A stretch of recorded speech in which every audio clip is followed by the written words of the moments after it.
Hey all, welcome back to my channel. If you're new here, I want to welcome you.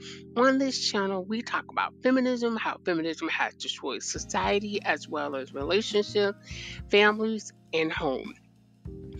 And then we also like to kind of talk about hot topics as it relates to the downfall of feminism.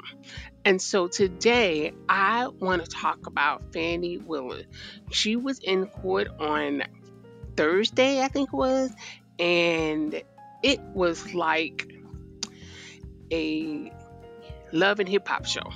I have never seen anyone in court to answer questions the way that she did. I'm going to show some of the videos, but of course it was 7 hours that the trial was going on. So of course I'm not going to show you the whole 7 hours, but I do want to show you some times where she just was off the chain. And some of the things that she said is like, she is the epitome of what feminism represents. She is very opinionated, she has an attitude, and I'm going to let you hear what she says in court.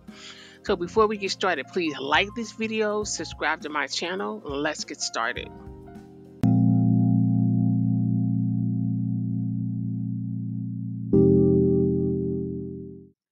And did the forthcoming indictment have anything to do with that? Or was it just a coincidence? Mr. Let's go on and have the conversation. I'm just asking you whether or not it was a coincidence. Had absolutely nothing to do with this. It's interesting that we're here about this money. Mr. Wade is used to women that, as he told me one time, the only thing a woman can do for him is make him a sandwich.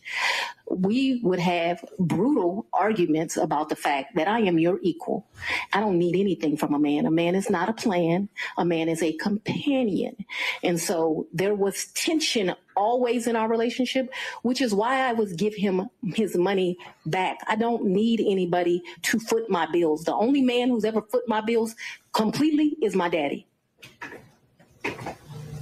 Is there anything else you would like to add to that? No. Sure. But I'm sure we'll talk about it further. No, we're not going to talk about it further. All right, no back and forth. Let's stay down. Next question. And I do appreciate the I'm not characterization. going to emasculate a black man, but I'm just telling you. I'm sorry, what? I'm not going to emasculate a black man. Did you understand that? I don't think. What did I just watch? I mean, the reason why I'm doing this video is because on Facebook, there was so many women coming to her defense saying that she was just excellent and good. She showed them who was boss.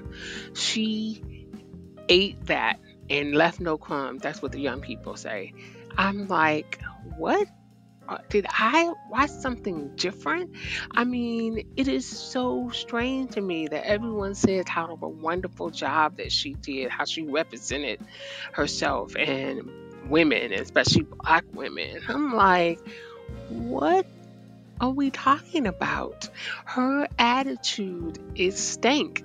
That is not how you're supposed to be in court. And now I have been on a jury on many trials, and no one has ever addressed the courts like that or talked to lawyers or judges that way.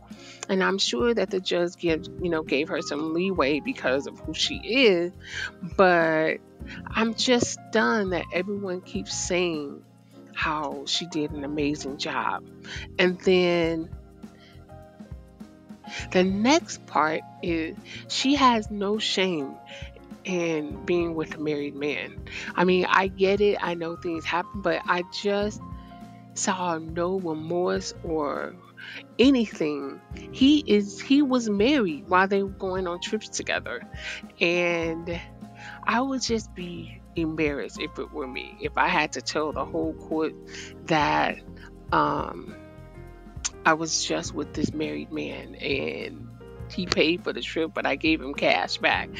I'm just don't know what world we're living in anymore. And there's the other side of this, is that we're telling young girls that as long as you have money, you can pay your own bills. It doesn't matter about anything else. You don't really need a man for anything but just when she say companionship, really she's mean is sex. You know, that's the only thing that a man is good for. You know, if he can't pay your bills, that's crazy. You know, we are living in some really difficult times, and no one seems to care. What she said is going to go viral. And this is going to be the national anthem for a lot of sassy, independent Black women. We also cannot forget that she was up in a pulpit talking about how these allegations are all false and that she is being attacked because she is a Black woman. And then she also is acting like she has done no wrong here. And I don't know how somebody can do it with a straight face, knowing that you're committing adultery or you did commit adultery at some point during this time frame. And it just shows you the level of how she feels like she's above everything. That's what a lot of politicians feel like. They are above the law and above ethics and standards. And it is just mind blowing, you know. And then also, uh, Nathaniel Wade, I feel like he only did this because of the amount of money that she was going to pay him. I don't think that he would sleep with her or be with her unless that happened, because he said that the only thing it seems like he's the type of man that if he says the only thing a woman can do for him is make him a sandwich, then he is not someone that thinks that a woman is his equal. He believes he's above, you know. And if they are constantly fighting, yeah, why did you do that then? You know, he obviously slept with her to gain, you know, that position.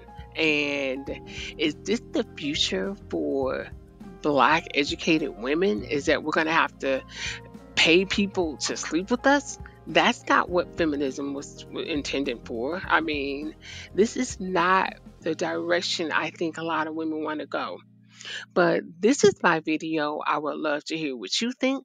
Please leave a comment. Until next time, this is the Dr. Shabai Show.